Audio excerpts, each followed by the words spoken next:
The world of childhood. Remembering their own, adults look back upon it nostalgically. Children often leave it with reluctance and sometimes misgivings. For outwardly, there is a freedom not often recaptured in later life, and inwardly a spontaneity and curiosity not often found in the grown-up world. Yet it is only one small world in the long process of growth, and in time, the child learns to look forward eagerly to that gradual growth, to the new worlds that lie ahead. Perhaps childhood becomes meaningful only because we do grow out of it into maturity. For no matter how wonderful it seems, few of us would willingly want to remain in it forever. But what of those that do? Some children can't leave it. These children are just a few of the thousands that will never leave their world of childhood. They are children limited, not of their own volition, not by any fault of their own or of their parents. These children are mentally deficient. Their normal growth has been arrested, sometimes stopped completely, sealed from time. Innocent victims of a condition that has affected their central nervous system. And the curious thing about it all is that what has happened to these children can happen to any child. It does happen in some degree to every 1 in 50 born. But for the most part, it hasn't mattered much, unless, of course, it happens in your own family.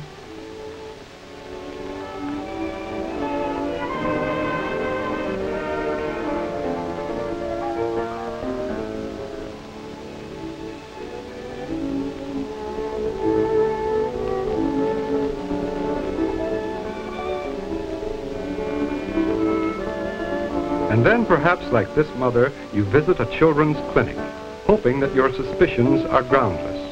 The inevitable question, what is wrong with my child?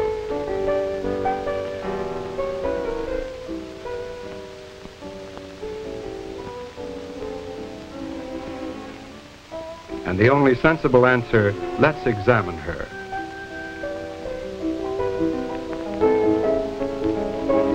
In this instance, from simple tests given, the child suggests mental deficiency.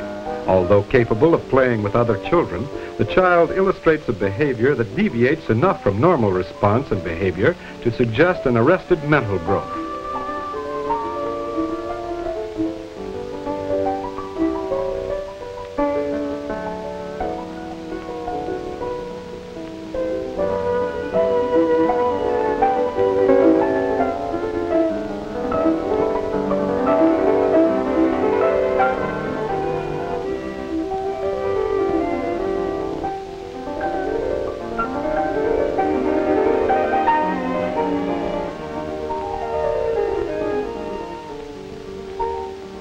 The simple mechanical test of opening a lollipop, although accomplished, requires an unusual amount of time and study.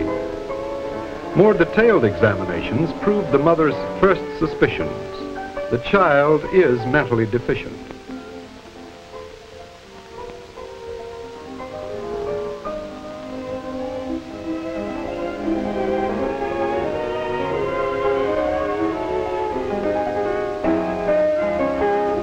And perhaps for the first time, the mother learns that what has happened only to the child. Neither she nor her husband had anything to do with it. And for that matter, neither did the child herself. What has happened to this child can and does happen to thousands of other children. And the problem confronting this mother now is one that thousands of other mothers are confronted with. In a sense, their problems now become hers. And now quickly she must learn something of the strangeness of mental deficiency. And she will learn also of the even stranger taboos and stigmas attached to this condition.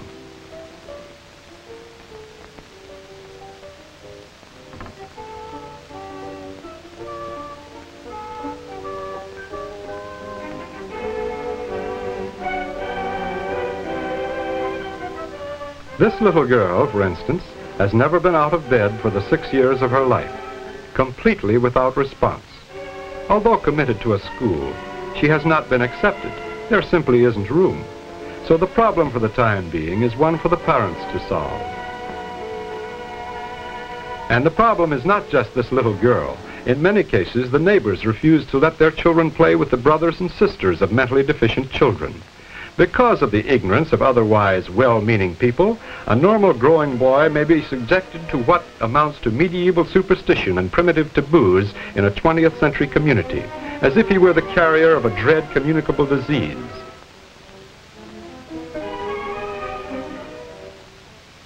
Here is another illustration of family care of a different type of a mentally deficient child. The family has adjusted itself well, but more important, the boy feels the sense of belonging, the feeling of being wanted, an integral part of the family group. With special training at a private school and the care of his family, he is being brought to the highest level of his limited ability. To provide for him in later years, a trust fund has been established, for the home is a solution only as long as the family remains able to care for him. This is a still different type. This child is spastic as well as mentally retarded. Of course, she can never be left alone, but with her mother's training, the spastic condition may well improve. As long as she lives, though, she will remain a growing and more complex problem.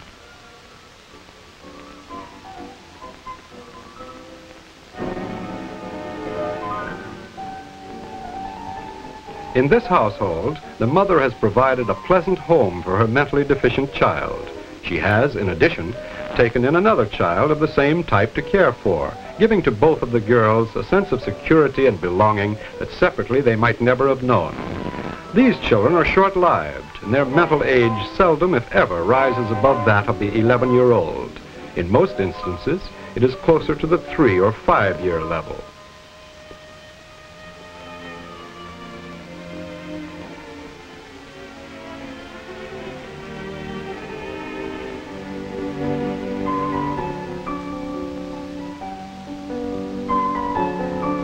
Often the farm provides the best opportunity for the mentally deficient. In this family, the boy has adjusted himself well to the slower rhythm of farm living and attains a high degree of satisfaction from the work that he is able to do. In a city, without proper guidance, the boy could easily be exploited and led into delinquency.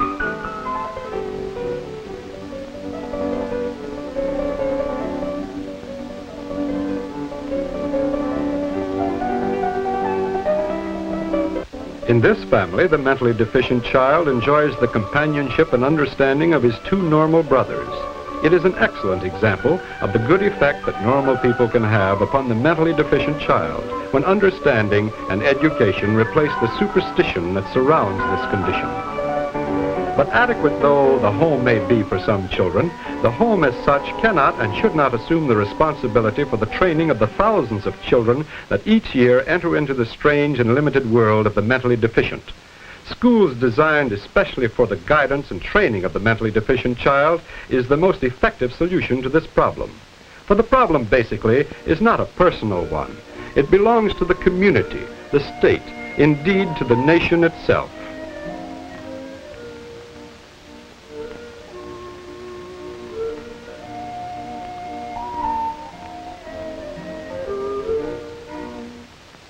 The school pictured here is the Rainier State School at Buckley, Washington, and it serves as an excellent example of what can be accomplished on the state level when the citizens are intelligently informed and capable of constructive thinking and action.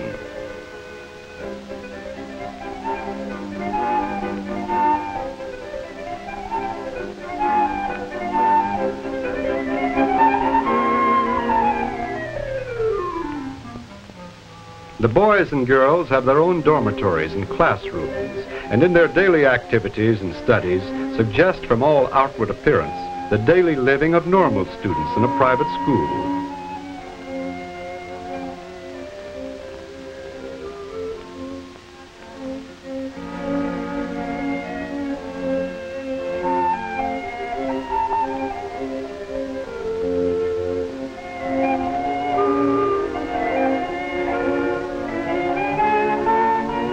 In many instances, the activities, the games, and the studies are those of normal children.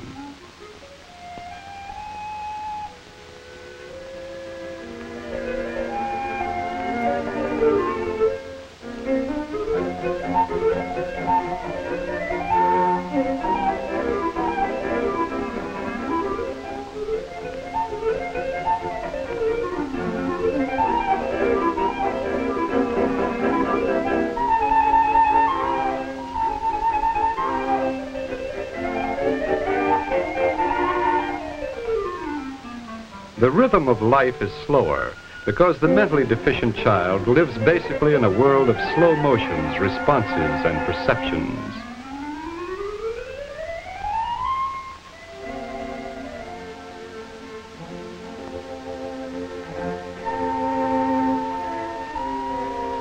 But often he is capable of performing as ably as the normal child. Unless the student is given tasks beyond his mental comprehension and ability, he is capable of doing worthwhile and constructive work both within the school and in the community. The instruction and living of the students here is based upon their mental, not their chronological age, so that the child attains a satisfaction from association with other children who understand as he does and whose responses and perceptions are like his own.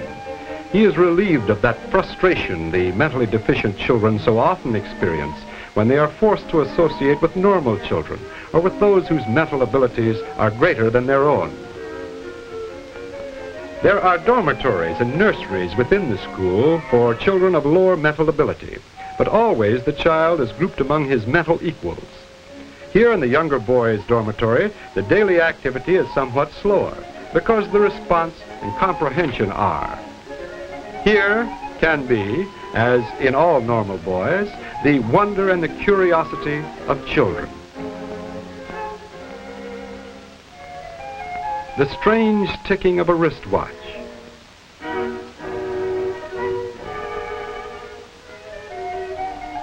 The wonder. The wistfulness. Yet here also are the lonely ones. For often the children are forgotten by their parents, and the world the child has left to enter school is sometimes long remembered. But these are only moments.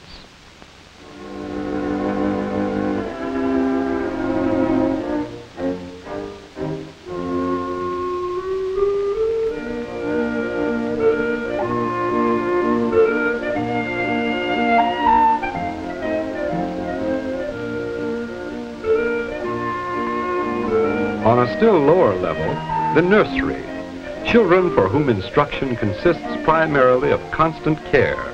But even on this level, among these children, one finds everywhere the laughter, the interest of normal nursery children. But unlike normal children, these are limited to a slowly retracting world of early childhood. The world seen only through the posts of these beds, perceived only through the love and understanding shown them.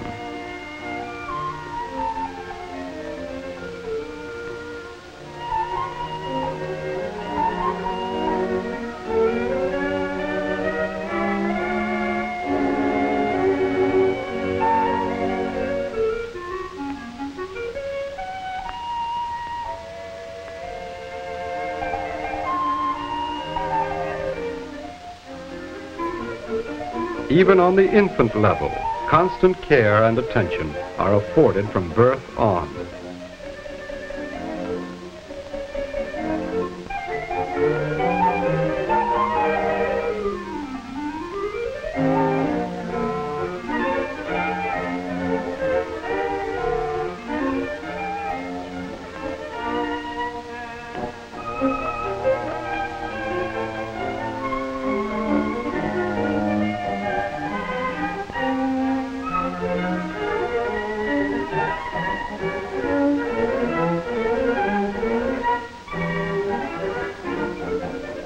Custodial cases.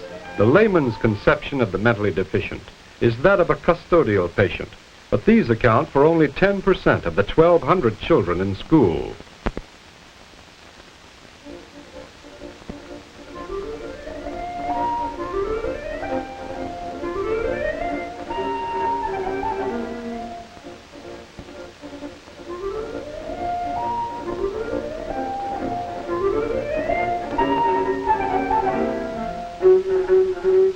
Trained psychologists help determine the mental ability of the students through a series of tests and examinations.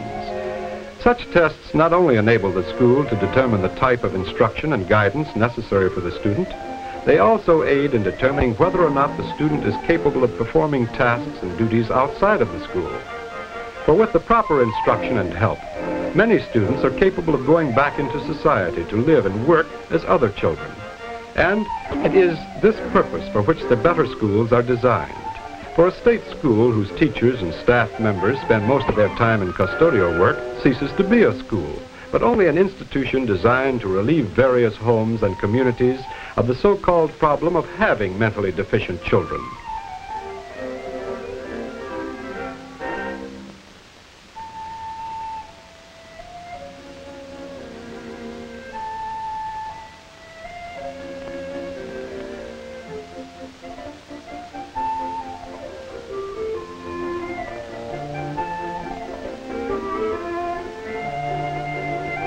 On the higher level of comprehension and ability, students live a life that in most of its aspects resembles the daily living of any other American boy.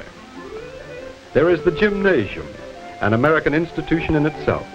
In physical training and organized games, the students display a coordination and athletic prowess that many normal children do not possess.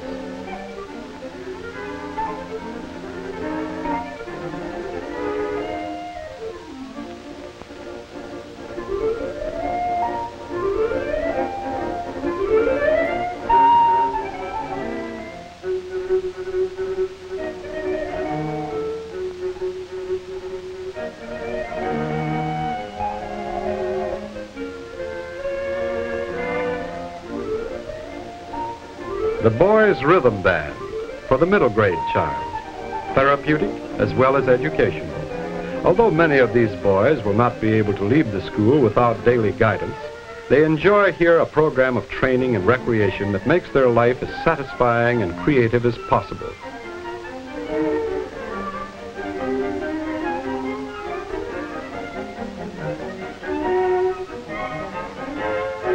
Like the boys, the girls have their own orchestra. For persons acquainted, it is not at all surprising to learn that many mentally retarded or deficient children possess unusual musical ability. Others often have a similar talent in the field of painting and design. In many instances, it is just a problem of making possible the opportunity for the child to grow and develop.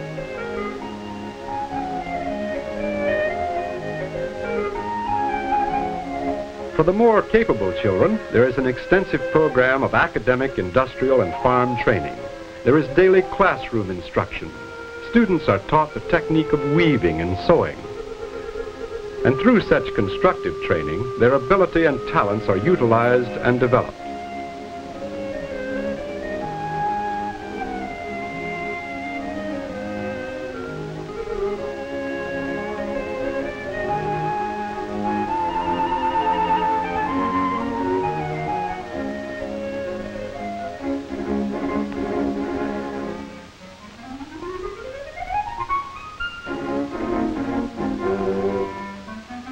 Similar instruction on the higher levels is given to the boys.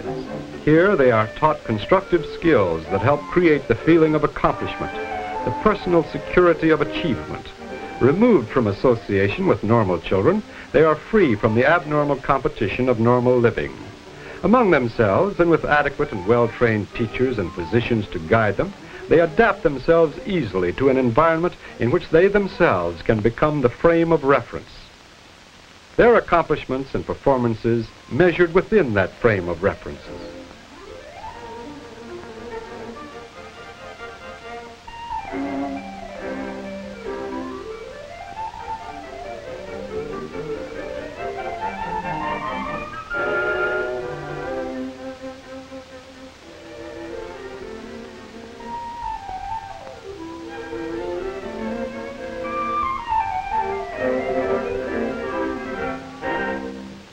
And this is true even on the kindergarten level. The frame of reference for these young children is the children themselves.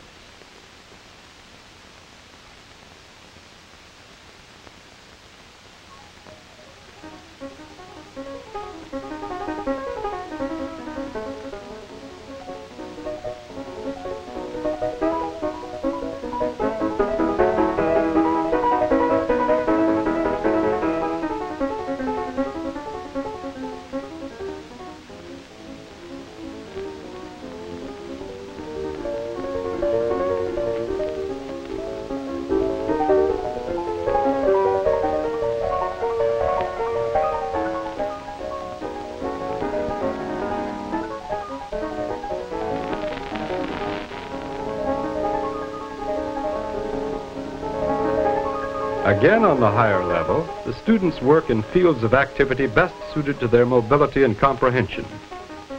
Here, students clear land for later cultivation.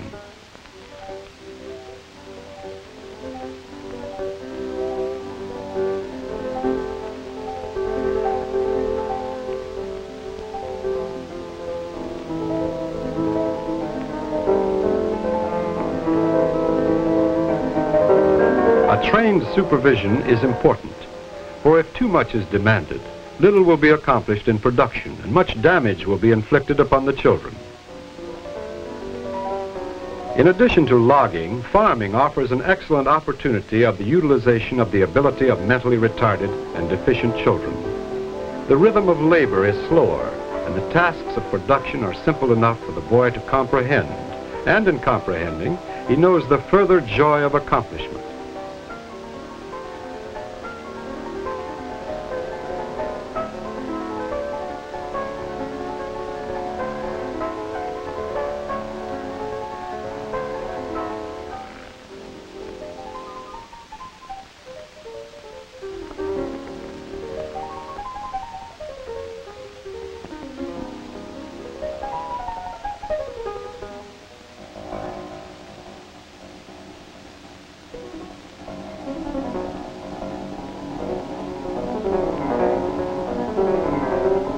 For too long now, the mentally retarded and deficient child has been placed in a world apart, the subject of ridicule or at the best innocuous sympathy.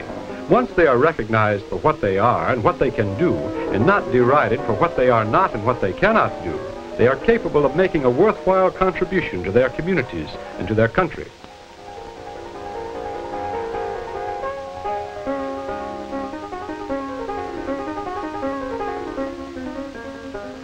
Like all children, they enjoy birthday parties, and their insatiable desire for cake and ice cream is no different from that of a normal child.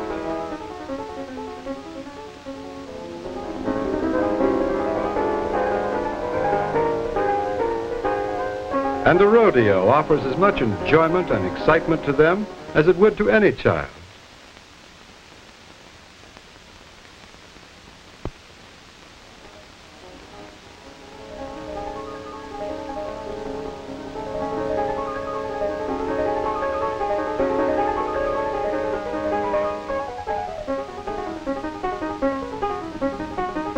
Like other children, they also look forward to their favorite television programs, whether they be cowboys or puppets.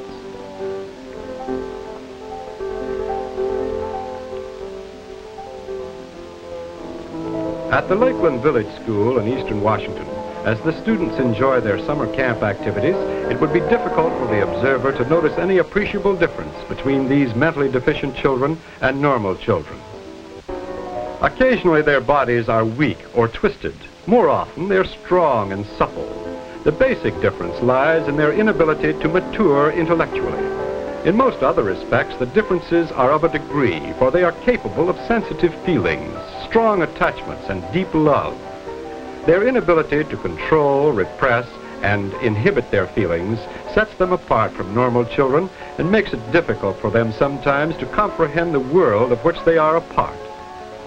It is true that these children are slow to understand, but it is also true that society has been slower in understanding them. Prejudiced and unsympathetic communities have inflicted undescribable hardship upon the parents of mentally deficient children, and worse, they have treated sensitive children as if they were incapable of any comprehension, feeling, or understanding. These children are the sons of learned professors as well as illiterates, the children of bankers and laborers. They are the outgrowth of poor stock and superior stock. They may even be your children, for the mentally deficient child can be born into any family. No one is immune. When tolerance replaces intolerance, understanding replaces prejudice, when knowledge replaces ignorance, and when moving love replaces passive sympathy, only then will these children be able to live with their parents at home and enjoy the advantages that their community offers other children. But even then, there will remain thousands of children for whom home care is an impossibility. For these, the community must demand school care on the state and national level. But the state schools should provide more than stark custodial care. The in-training program at the Rainier State School must be an important part of any program. The state schools actually should be a laboratory devoted to the study of the causes, treatment, and prevention of mental deficiency. Only within recent years has there developed an open discussion of mental deficiency. Slowly the taboos and superstitions surrounding this condition are being attacked and destroyed on both the state and national levels. The progress effected during this past decade exceeds that of the preceding 1,000 years, but the work has only begun. Publication of articles on mental deficiency by such leading writers as Edith Stern and Pearl Buck have helped to bring about an understanding and sympathy for these unfortunate children. But more understanding is needed. Far too many states offer no facilities for mentally deficient children. Others provide, at the most, only custodial care. Admission to school is often through political influence, not through need. And even the best schools are overcrowded and unable to accept emergency cases. Frequently, state legislatures try to solve the problem by ignoring its existence. In a final analysis, the initiative must come from enlightened citizens through group and community action. The Children's Benevolent League in Washington is composed of more than 5,000 parents and professional members. It is but one of many such groups throughout the nation operating on the community and state levels to effect understanding among citizens and raise the standards of instruction and care of mentally deficient children. This annual bazaar to raise money for the care of mentally deficient children is but one of their many community activities. They recognized as early as 1936, when the League was incorporated, what all citizens must recognize, that this mother's problem is actually your problem, because you are involved in mankind. To take this young girl off the human scrap heap requires your understanding and help.